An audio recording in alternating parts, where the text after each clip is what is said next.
दिल्लीतील सुप्रीम कोर्टात काल पुन्हा शिवसेना पक्ष, चिन्ह आणि आमदार अपात्रता प्रकरणावर सुनावणी पार पडली आहे। कालच्या सुनावणीत ठाकरेंच्या शिवसेनेच्या वतीनं ज्येष्ठ वकील देवदत्त कामत यांनी आमदारांच्या अपात्रतेच्या मुद्द्यावर अत्यंत आक्रमक आणि कायदेशीर दाखल्यांचा युक्तिवाद केलाय।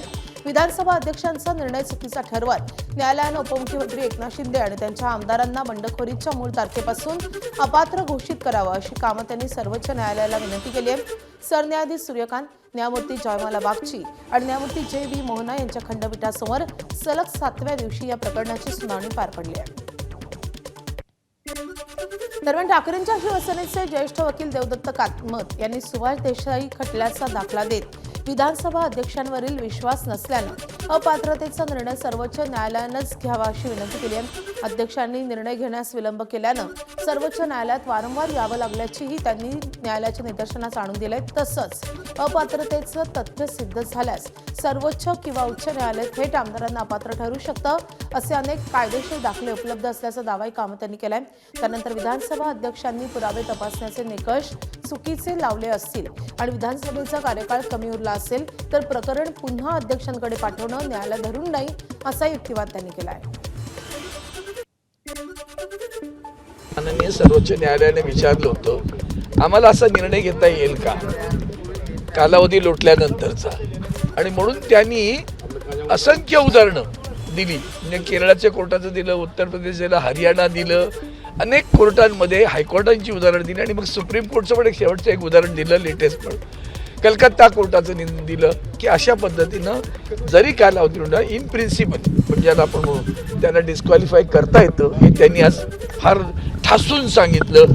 आणि मला वाटतं कोर्टाला या संदर्भातलं त्यांनी अशी अनेक उदाहरणं दिल्यामुळे कोर्ट प्रभावित झालं असेल तर आनंद आहे असं मला वाटतं। महाराष्ट्रातील सद्यस्थितीची तुलना करत ठाकरेंच्या शिवसेनेचे वकील देवदत्त कामत यांनी सर्वोच्च न्यायालयासमोर महत्त्वाची मांडणी केली आहे। कथित बंडखोरी आणि पक्षांतराच्या आधारे मिळालेले धनुष्यबाण पक्षचिन्ह हे केवळ तथाकथित विधिमंडळ बहुमतावर आधारित असल्याचे युक्तिवाद त्यांनी केलाय। संबंधित आमदारांनी पक्षांतर केलं होतं की नाही याचा अंतिम फैसला सर्वोच्च न्यायालयानंच करावा अशी मागणी कामत यांनी केली आहे। न्यायालयानं पक्षांतर झाल्याचं ठरवल्यास केंद्रीय निवडणूक आयोगानं पक्षचिन्ह देताना मानलेला मूळ आधारच संपुष्टात येईल असाही दावा त्यांनी केलाय। या महत्त्वाच्या आणि आक्रमक मुद्द्यांसह ज्येष्ठ वकील देवदत्त कामत यांनी आमदारांच्या अपात्रतेच्या कायदेशीर मुद्द्यावरील युक्तिवाद पूर्ण केलाय। आता शिंदेंच्या शिवसेनेकडून या प्रकरणावर 2 सप्टेंबरला युक्तिवाद होणार आहे। विधानसभेचे सदस्य गेले पण पक्ष गेला असं होत नाही आणि ते त्यांनी मांडलेलं आहे। आता यानंतर सुप्रीम कोर्टाला सुद्धा अशा पद्धतीचा न्याय देता येईल। पुन्हा इलेक्शन कमिशनकडे नको असं त्यांनी स्पष्ट सांगितलं। आम्ही त्याच्याच विरोधात तुमच्याकडे आलेलो आहोत। इलेक्शन कमिशनकडे पुन्हा कुठे चुकून जर विचार आला तर त्याच्याकडे पाठवून येतं मात्र तिकडे पाठवू नये असा निर्णय घेण्याचा असा निर्णय घेण्याचा अधिकार हा सर्वोच्च न्यायालयाला आहे हे त्यांनी त्यांच्याकडे सांगितलं। मुंबईच्या महापौर ऋतू तावडेंचा PR प्रस्तावाला अखेर स्थायी समितीत ब्रेक लागलाय। महापौरांच्या जनसंपर्कासाठी करण्यात येणाऱ्या प्रस्तावावरून गेल्या काही दिवसांपासून मोठा वाद झाला होता। विरोधी पक्षासह मित्रपक्षांनी आक्षेप घेतलेला होता। अखेर काल झालेल्या स्थायी समिती बैठकीत प्रस्ताव घेण्यात आलेला नाही, त्यामुळे या प्रस्तावाला ब्रेक लागल्याचं उघड झालंय। पालकमंत्रीपदी नियुक्ती झाल्यानंतर भरत गोगावलेंनी काल रायगडावर जात छत्रपती शिवरायांना अभिवादन केलं। दरम्यान पालकमंत्रीपदी नियुक्ती झाल्यानंतर सर्वच नेत्यांनी शुभेच्छा दिल्या। आदिती तटकरेंनीही आपल्याला शुभेच्छा दिल्यात, मात्र सुनील तटकरेंनी अजून शुभेच्छा दिल्या नसून आज उद्या ते शुभेच्छा देतील अशी प्रतिक्रिया भरत गोगावलेंनी दिलेली आहे। तटकरे कुटुंबाने शुभेच्छा दिल्या का? हो दिल्या। त्या मुलींनी परवाच आदितीताईंनी आम्हाला सभागृहामध्ये आणि अनिकेतनी आणि आता खासदारांचं राहिलेलं आहे, बघू आज उद्या होईल। चलो।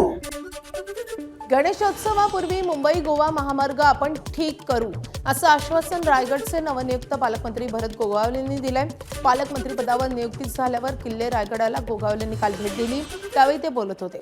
तसंच कोणतंही काम करायचं असेल तर छत्रपतींचरणी जाऊन आम्ही आशीर्वाद घेत असतो असंही त्यांनी म्हटलंय। शिवाय शिवसेना पक्षचिन्हाबाबतचा निर्णय आमच्या बाजूनच लागेल असा विश्वासही भरत गोगावलेंनी व्यक्त केलाय। तर राज्याचे पुढचे मुख्यमंत्री एकनाथ शिंदे व्हावेत असं साकडं जगदीश्वरा चरणी घातल्याचे भरत गोगावलेंचे पुत्र विकास गोगावलेंनी सांगितलंय। आपल्याला माहिती आहे सगळ्यांना बरोबर घेऊन जाऊन काम करू आणि जो आता नॅशनल हायवे आहे तो जरा थोडा खराब झालेला आपल्याला माहिती आहे, तो दुरुस्त करायचं काम आम्ही हातात घेतलेलं करतोय आणि गणपतीच्या अगोदर तो आम्ही व्यवस्थित करू. महेश ट्युटोरियल या आर्थिक डबघाईमुळे बंद झालेल्या कोचिंग क्लासेसचे संचालक डॉक्टर श्रेणिक कोटेचा यांना शिक्षण विभागाच्या तांत्रिक सल्लागार समितीत स्थान देण्यासाठी महापौर ऋतू तावडे यांनी शिक्षण समिती अध्यक्ष राजश्री शिरवाडकर यांना पत्र दिल्याचं सांगण्यात येत आहे. महापौरांनी 4 मार्चला दिलेल्या या पत्राची दखल घेऊन शिक्षण समिती अध्यक्ष राजश्री शिरवाडकर यांनी डॉक्टर श्रेणिक कोटेचा यांचा शिक्षण विभागाच्या तांत्रिक सल्लागार समितीत समावेशही केला. तसं त्यांनी 9 मार्च रोजी महापौर कार्यालयाला कळवलंय. यावर आपण तसं पत्र दिलेलं नसल्याचा आणि या प्रकरणात आपल्या लेटर हेडचा गैरवापर केल्याचा आरोप महापौर ऋतू तावडे यांनी काल केलाय. त्यामुळे मुंबई महापालिकेत भाजपमध्ये सुरू असलेला अंतर्गत वाद आता चव्हाट्यावर आलाय. त्यासोबतच महापौर आणि शिक्षण समिती अध्यक्ष यांच्या ताळमेळाचा अभाव असल्याचंही दिसून आलंय. काल साठे कॉलेजमध्ये आम्ही जेव्हा अखिल भारतीय विद्यार्थी परिषदची सदस्यता करत होतो तेव्हाच मनविसे यांची पण सदस्यता सुरू होती. पण आम्ही आमच्या टेबलवरती विद्यार्थी जास्त येत होते आणि त्यांच्या टेबलवरती विद्यार्थी जात नव्हत्या, म्हणून ते लोक बावसडले आणि आमच्यावरती हल्लाबोल केला. त्यांनी टेबल उचलून मारण्याचा प्रकार हे मनविसे यांनी केलेला आहे. मुंबईच्या साठे कॉलेजमध्ये झालेल्या राड्यानंतर पीडित विद्यार्थ्यांनी मनविसे अध्यक्ष अमित ठाकरे यांची भेट घेतली आहे. या भेटीनंतर अमित ठाकरे यांनी प्राध्यापक आणि विद्यार्थ्यांकडून पावती फाडून जमा केलेल्या पैशांवरून तुफान फटकेबाजी करत आमच्या नादाला लागू नका नाहीतर फोडून काढू असा थेट इशारा दिलाय. दरम्यान विरोध करणाऱ्यांना घरात घुसून मारू असा इशारा विद्यार्थ्यांकडून देण्यात आल्यानं मनविसे विरुद्ध एबीव्हीपी हा संघर्ष अधिकच तीव्र झालाय. राज्यातील उच्च शिक्षण घेणाऱ्या मुलींसाठी आर्थिक मदत आणि आत्मविश्वास वाढवण्याच्या दृष्टिकोनातून 2,000 रुपये पॉकेट मनी उपलब्ध करून देण्याच्या उच्च आणि तंत्र शिक्षण विभाग निर्णय घेण्याच्या तयारीत आहे. राज्यातील ज्या मुली उच्च शिक्षण घेत आहेत अशा विद्यार्थिनींना आर्थिक मदत मिळावी, त्यासोबतच शिक्षण घेत असताना त्यांचा आत्मविश्वास वाढावा या दृष्टिकोनातून राज्य सरकार प्रयत्नशील आहे. उच्च शिक्षण घेणाऱ्या मुलींना पॉकेट मनी म्हणून कमवा आणि शिका या धर्तीवर महिन्याला 2,000 रुपये देण्याबाबत उच्च व तंत्र शिक्षण विभागाचा विचार सुरू आहे. उच्च व तंत्र शिक्षण मंत्री चंद्रकांत पाटील यांनी काल मुंबईतल्या काही महाविद्यालयातील विद्यार्थी त्यासोबतच शिक्षकांशी संवाद साधलाय. विद्यार्थ्यांना मार्गदर्शनही केले, त्यासोबतच त्यांच्या अडचणी सुद्धा जाणून घेतल्या. पॉकेट मनी म्हणजे काय तर त्यांना त्यांची फी 100% सरकार भरतं, त्यांना निर्वाह भत्ता मिळतो, त्या व्यतिरिक्तही खूप खर्च वर्षभरात असतात. त्यासाठी त्यांना दरमहा कमवा आणि शिका आणि त्यातून मुलांना काम केल्याचा आनंद मिळावा आणि पैसे मिळतील ते त्यांना. पॉकेट मनी म्हणजे काय तर ते कॉलेजचे विद्यापीठाचेच खूप खर्च करायचे असतात त्यासाठी मिळावेत. सरकारच्या विचाराधीन असलेल्या पॉकेट मनीच्या या प्रस्तावावर महाराष्ट्र नवनिर्माण विद्यार्थी सेनेचे अध्यक्ष अमित ठाकरेंनी जोरदार टीका केली आहे. फुकट पैसे कसले वाटता, कॉलेजची अवस्था सुधारा अशी टीका अमित ठाकरेंनी केली आहे. देणं हे आई वडिलां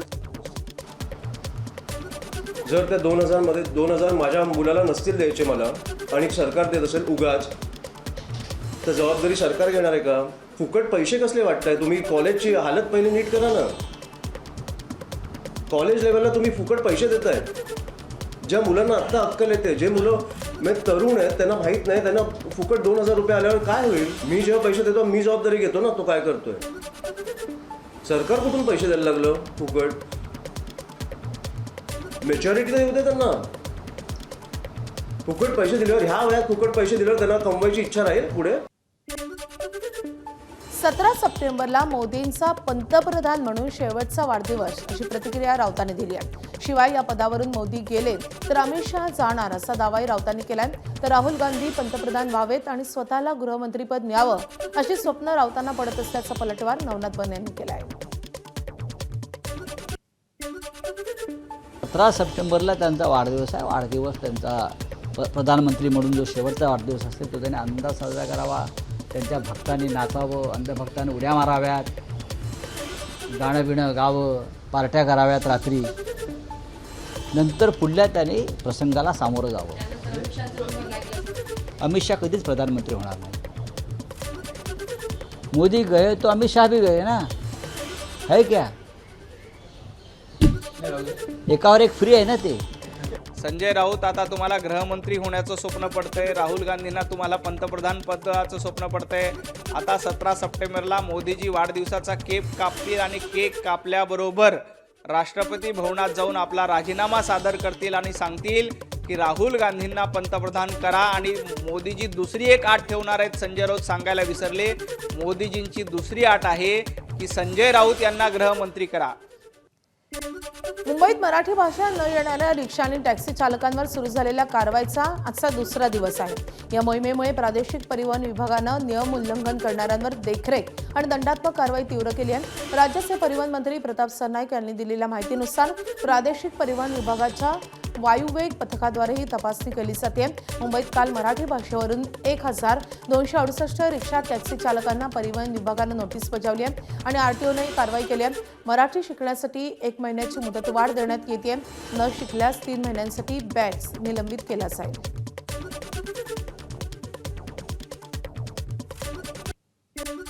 छत्रपती संभाजीनगरमधील आश्रमशाळांची दुरवस्था आणि विद्यार्थ्यांच्या सुरक्षेचा गंभीर प्रश्न एबीपी माझानं बातमीच्या माध्यमातून लावून धरला होता. या बातमीची प्रशासनानं दखल घेतली असून शासनाकडून तातडीने उपाययोजना करण्याचं परिपत्रक जारी करण्यात आले. विद्यार्थ्यांची सुरक्षा ही सर्वोच्च प्राधान्याची बाब मानून सर्व आवश्यक पावलं उचलण्याचे कडक निर्देश देण्यात आले. एबीपी माझाच्या बातमीचा हा मोठा आणि थेट प्रभाव पाहायला मिळतोय. वसतिगृहाबाबतच्या वादग्रस्त शासन निर्णयाविरोधात नागपुरात आदिवासी विकास विभागाच्या अप्पर आयुक्त कार्यालयात विद्यार्थ्यांचं ठिय्या आंदोलन आज 9व्या दिवशी सुरूच आहे. शासन प्रशासनासोबत चर्चेच्या अनेक फेऱ्या आणि मुंबईत मंत्र्यांसोबत झालेली बैठक निष्फळ ठरल्यानं विद्यार्थ्यांमध्ये तीव्र असंतोष पसरलाय. सरकार सर्व प्रयोग आदिवासी विद्यार्थ्यांवरच का करतं असा सवाल उपस्थित करत आता राज्यातील इतर भागातील विद्यार्थीही नागपुरातील या आंदोलनात सहभागी होणार असल्यानं हा लढा अधिकच तीव्र होण्याचे संकेत मिळत आहेत. पुणे जिल्ह्याच्या जुन्नर तालुक्यातल्या पिंपळवंडी येथे चिमुकलीवर अत्याचार करून तिची हत्या केल्याच्या घटनेनं संपूर्ण परिसर हादरलाय. या घटनेच्या निषेधार्थ काल सायंकाळी 6 वाजता ग्रामस्थ आणि कुटुंबियांनी मूक मोर्चा काढलाय. हातात निषेधाचे फलक घेत कोणतीही घोषणाबाजी न करता नागरिक रस्त्यावर उतरले आणि चिमुकलीला न्याय मिळावा अशी मागणी त्यांनी केली आहे. आरोपी साहिल खैरे याच्यावर कठोरात कठोर कारवाई करावी अशी संतप्त भावना यावेळी व्यक्त करण्यात आली आहे. एबीपी माझा, उघडा डोळे बघा नीट.